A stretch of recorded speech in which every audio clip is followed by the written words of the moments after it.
Hello guys, this is Bushra Afreen and today I'm going to explain you a topic जिसका नाम है glycolysis. इस topic को मैंने रिस्पिरेशन चैप्टर से उठाया है जो कि प्लांट फ्यूजियो का पार्ट है। यहाँ इस टॉपिक को समझने से पहले कुछ चीज़ें समझ लेते हैं इस चैप्टर के बारे में जिसका नाम रिस्पायरेशन इन प्लांट्स है। देखो, सबसे पहले क्वेश्चन ये अराइज होता है कि हम लोग जानते हैं कि हम लोग सांस लेते हैं, हम लोग रिस्पायर करते हैं, क्या प्लांट भी रिस्पायर करते हैं? तो इसका आंसर है हाँ, सही बात है, करते, तभी तो ये चैप्टर बना। ठीक है, तो इसमें जो है हम लोग ये समझेंगे कि जैसे कि जानते हैं हम लोग कि प्लांट्स जो होते हैं वो अपना खाना खुद बनाते हैं। तो फोटोसिंथेसिस जो चैप्टर था उसमें हम लोगों ने ये समझा था कि किस तरीके से प्लांट्स जो होते हैं लाइट एनर्जी यानी सोलर एनर्जी का यूज करके खाना बनाते हैं। ठीक है, इस चैप्टर में हम लोग ये पढ़ेंगे कि उस खाने को किस तरीके से प्लांट्स जो होते हैं वो यूटिलाइज करते हैं और उससे किस तरीके से एनर्जी एक्सट्रैक्ट करते हैं। ठीक है, तो ये जो है स्टेप वाइज प्रोसेस है। मतलब ऐसा नहीं है कि प्लांट्स जो होते हैं वो सारा का सारा खाना एक साथ तोड़ के सारी एनर्जी को एक साथ निकालते हैं, ऐसा नहीं होता है। ये जो स्टेप वाइज प्रोसेस है तो उसमें जो पहला स्टेप है वो ग्लाइकोलाइसिस है, फिर उसके बाद फर्दर और सारे स्टेप्स हैं। तो इस वीडियो में हम लोग सिर्फ ग्लाइकोलाइसिस के बारे में जानेंगे। तो यहाँ पे ये समझ लीजिए आप लोग, ग्लाइकोलाइसिस एक ग्रीक वर्ड है जिसमें ग्लाइको का मतलब होता है आपको ग्लाइको का मतलब होता है शुगर और लाइसिस का मतलब होता है स्प्लिटिंग। एक मिनट, जस्ट अ मिनट। हाँ, तो ग्लाइको का मतलब होता है शुगर और लाइसिस का मतलब होता है स्प्लिटिंग। कुछ कुछ पॉइंट्स हैं जो कि जानने जरूरी है यहाँ पे। इसको हम लोग ईएमपी पाथवे के नाम से भी जान सकते हैं। क्यों ईएमपी पाथवे नाम रखा गया? क्योंकि 3 साइंटिस्ट थे, इन तीनों ने मिलकर ये जो ग्लाइकोलाइसिस है इस पूरे स्कीम को, इस पूरे टर्म को समझाया था। ये जो पूरा पाथवे है उसको बताया था, उनके नाम पे इसे हम लोग ईएमपी पाथवे भी कहते हैं। अगर साइट की बात करेंगे तो जो सेल का साइटोप्लाज्म होता है वहां पे ये प्रोसेस होता है। 10 स्टेप का प्रोसेस है और हर प्रोसेस जो होता है वो डिफरेंट डिफरेंट एंजाइम के कंट्रोल्स में होता है और ये एक यूनिवर्सल प्रोसेस है। एरोबिक हो या फिर एनएरोबिक कंडीशन हो, दोनों में होता है। लेकिन ये ओनली प्रोसेस है जो कि एनएरोबिक ऑर्गेनिज्म में होता है। ऐसा क्यों होता है? क्योंकि ये जो प्रोसेस है वो ऑक्सीजन के एब्सेंस में होता है। यहाँ पे कोई ऑक्सीजन की नीड नहीं है। अगर कोई भी एरोबिक सेल होगा या फिर एरोबिक रेस्पिरेशन होगा वहां पे तो ऑक्सीजन की नीड होगी। तो ऑब्वियस सी बात है वहां पे ग्लाइकोलाइसिस होगा क्योंकि ऑक्सीजन की जरूरत ही नहीं है इसमें, और एनएरोबिक में भी होगा।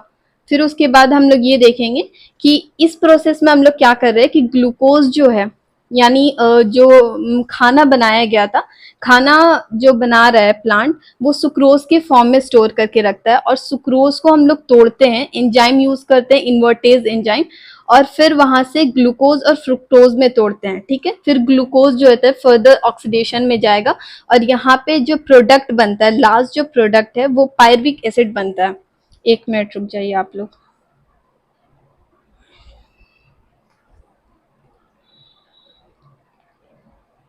देखिए, यहाँ पे समझ लीजिए कि ये यहाँ पे हम जैसे बता रहे थे कि सुक्रोज जो होता है वो इन्वर्टेज एंजाइम की मदद से ग्लूकोज और फ्रुक्टोज में टूटता है और ग्लूकोज फर्दर जाता है ग्लाइकोलिसिस प्रोसेस में। फ्रुक्टोज भी इंटर करता है। फ्रुक्टोज उसके बारे में भी बताएंगे वो कहाँ से इंटर करता है। और ये जान लीजिए यहाँ पे ये 2 स्टेप में प्रोसेस होता है। एक जो है एनर्जी यूटिलाइजिंग प्रोसेस है, दूसरा एनर्जी प्रोड्यूसिंग प्रोसेस है। 5 स्टेप, आई मीन 10 स्टेप का प्रोसेस है ना, 5 स्टेप होता है एनर्जी यूटिलाइजिंग और 5 का होता है एनर्जी प्रोड्यूसिंग। ठीक है, फर्दर आगे समझते हैं हम लोग कि किस तरीके से ग्लूकोज जो होता है वो टूटता है। तो ग्लूकोज सबसे पहले 6 कार्बन का है, वो हेक्सोकाइनेज एंजाइम का यूज करके ग्लूकोज 6 फॉस्फेट में टूटता है और यहाँ पे एक एटीपी का यूज हो रहा है। ठीक है, एक एटीपी जो हो रही है उसका ब्रेक डाउन हो रहा है एडीपी और इनऑर्गेनिक फॉस्फेट में टूटता है। तो यहाँ पे हम लोग ये बोल सकते हैं कि ग्लूकोज जो हो रहा है उसका फॉस्फोराइलेशन हो रहा है। यहाँ पे ग्लूकोज 6 फॉस्फेट जो हो रहा है वो फ्रुक्टोज 6 फॉस्फेट में चेंज हो रहा है, जो कि जहाँ पे एंजाइम हम लोग यूज कर रहे हैं फॉस्फोग्लूकोज आइसोमेरेज एंजाइम का यूज कर रहे हैं। यहाँ पे आइसोमेराइजेशन हो जा रहा है ग्लूकोज का, फिर फ्रुक्टोज 6 फॉस्फेट जो हो रहा है वो एक और एटीपी का ब्रेक डाउन करके फ्रुक्टोज 1,6 फॉस्फेट में चेंज हो रहा है। यहाँ पे 2 फॉस्फेट एडअप हो गया, जो भी इसका स्ट्रक्चर होगा उसमें 2 फॉस्फेट एडअप हो गया, इसलिए हम लोग कह रहे हैं फ्रुक्टोज 1,6 बाइफॉस्फेट। फिर फ्रुक्टोज 1,6 बाइफॉस्फेट जो हो रहा है वो यहाँ पे 2 चीज में इसका ब्रेक डाउन हो रहा है। एक तो तुम्हारा ग्लिसरल्डिहाइड 3 फॉस्फेट और डाईहाइड्रोक्सी एसीटोन फॉस्फेट। यहाँ पे ये जानने की बात है कि ये जो डाईहाइड्रोक्सी एसीटोन फॉस्फेट है वो नीचे नहीं जाता, वो जो होता है वो इंटर कन्वर्टेबल होता है ग्लिसरल्डिहाइड 3 फॉस्फेट में, वो उसी में चेंज हो जाता है। और यहाँ से जो ये जो ग्लिसरल्डिहाइड 3 फॉस्फेट है, यहाँ से जो प्रोसेस होता है वो 2 बार मूव करता है, इसलिए 2 पायरविक एसिड का प्रोडक्ट बनता है। नीचे अभी हम लोग देखेंगे। तो यहाँ पे देखिए इस ग्लिसरल्डिहाइड 3 फॉस्फेट को अगर आपको याद करना है शॉर्ट टर्म में लिख सकते हैं आप लोग 3PGAL से याद कर सकते हैं उसको। फिर उसके बाद देखेंगे यहाँ पे जो ग्लिसरल्डिहाइड 3 फॉस्फेट है ये फर्दर ऑक्सीडाइज होकर 1,3 बाई फॉस्फोग्लिसरेट में चेंज हो रहा है। और चूंकि देखो ये जो ग्लिसरल्डिहाइड 3 फॉस्फेट है उसका तो ऑक्सीडेशन हुआ, तो यहाँ पे जो Na++ है उसमें हाइड्रोजन का एडअप हो रहा है, यहाँ पे इसका रिडक्शन हुआ है।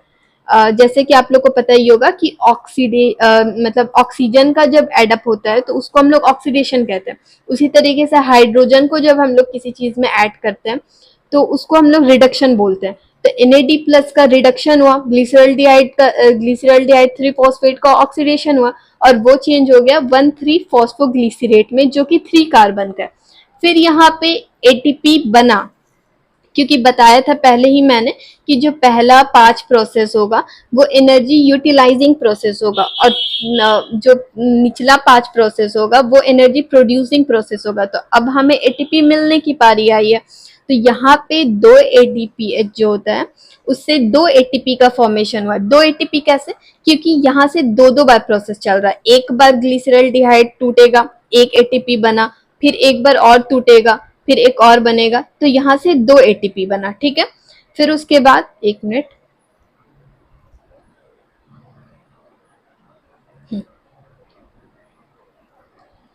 फिर यहाँ पे थे हम लोग 1,3 बाइफॉस्फोग्लिसरेट बनाया, एक ATP बनाया, फिर उसके बाद 3 फॉस्फोग्लिसरेट बना जो कि फिर से 3 कार्बन का प्रोडक्ट था मेरा।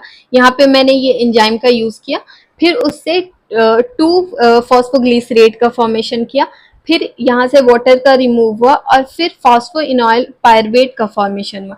फिर फॉस्फोइनॉइल पायरवेट जो हो रहा है फिर से 2 ATP का फॉर्मेशन हो रहा है और हमें लास्ट जो प्रोडक्ट मिल रहा है वो पायरवेट मिल रहा है, जो कि इसका मतलब इस पूरे प्रोसेस का प्रोडक्ट है। प्रोडक्ट देखेंगे लास्ट में क्या क्या बना, जैसे देखो मैंने यहाँ पे 2 ATP बनाया 2 बार, फिर 2 ATP ऊपर यूटिलाइज किया, तो जो नेट प्रोडक्ट मिला हमको वो 2 मॉलिक्यूल ऑफ ATP मिला। और यहाँ पे ऊपर में जो 2 मॉलिक्यूल ऑफ, यहाँ पे जो आप लोग 2 मॉलिक्यूल ऑफ NADPH बना रहे हैं वो 2 मॉलिक्यूल ऑफ NADH मिला, फिर उसके बाद 2 मॉलिक्यूल ऑफ पायरवेट मिला। ठीक है, ये मेरा पूरा प्रोडक्ट बना है।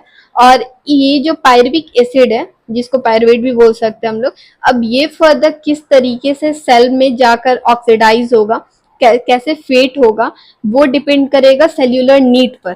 ठीक है, इसके बारे में हम लोग दूसरे वीडियो में डिस्कस करेंगे। अगर आपको ये पूरा प्रोसेस समझ में आया और आपको ये वीडियो अच्छी लगी तो प्लीज़ हमारे चैनल जो जिसका नाम ग्रेविटी अनअकैडमी है उसको सब्सक्राइब करें, वीडियो को लाइक करें, शेयर करें और थैंक यू फॉर वॉचिंग।